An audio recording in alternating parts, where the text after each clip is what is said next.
Il y a 1 heure, des milliers de convois de munitions russes détruits par les troupes ukrainiennes.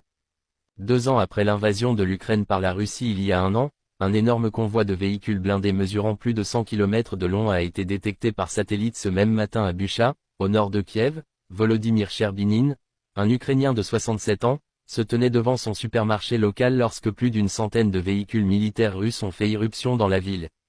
Volodymyr et le satellite ont été témoins du début du projet du président Vladimir Poutine visant à s'emparer de la capitale ukrainienne et à renverser le gouvernement. L'histoire commence à la frontière nord de l'Ukraine avec la Biélorussie.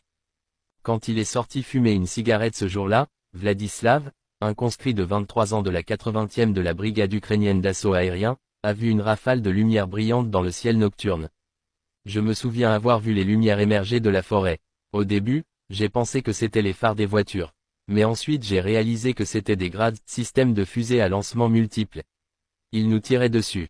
Campé au plus profond de la forêt de la zone d'exclusion de Tchernobyl, l'unité de Vladislav était en patrouille lorsque les premiers véhicules russes sont entrés en Ukraine. Contrairement à de nombreux articles dans les médias à l'époque, la colonne de 56 km comprenait en fait 10 unités distinctes de bataillons tactiques russes, selon les forces armées ukrainiennes.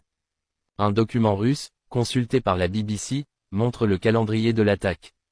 Après que le premier bataillon soit entré en Ukraine à 4 heures le 24 février, leurs ordres étaient d'avancer directement vers Kiev pour y arriver à 14h55.